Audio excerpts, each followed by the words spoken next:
Mengawali informasi kita yang pertama, pemirsa, Wali Kota Prabu Muli, Ridho Yahya meminta OPD yang belum menempati mal pelayanan publik untuk tidak bergantung dengan mobiler. Pasalnya, hingga saat ini baru 5 layanan yang beroperasi, sehingga membuat mal pelayanan publik belum optimal.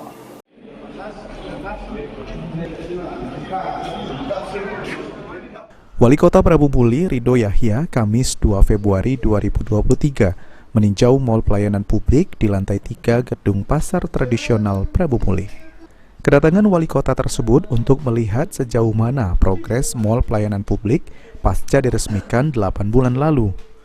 Dari pantauan di lokasi, ada 5 layanan yang sudah beroperasi seperti Samsat Corner, DPM PTSP, Loket PDAM, Disduk Capil, dan Dispenda.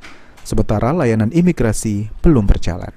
Ridho Yahya mengatakan ada beberapa kendala yang membuat OPD belum membuat layanan di mal pelayanan publik.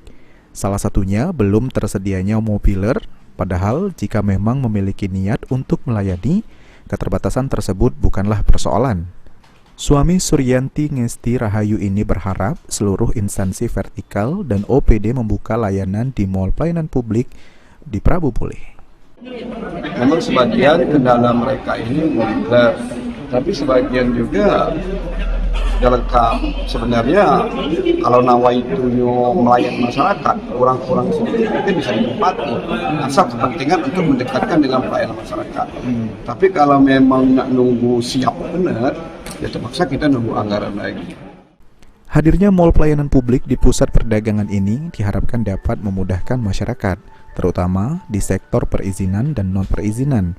Masyarakat yang berbelanja bisa sekaligus membayar pajak, PDAM, dan sejenisnya tanpa harus jauh-jauh ke instansi terkait. Beni Firdaus, PAL TV.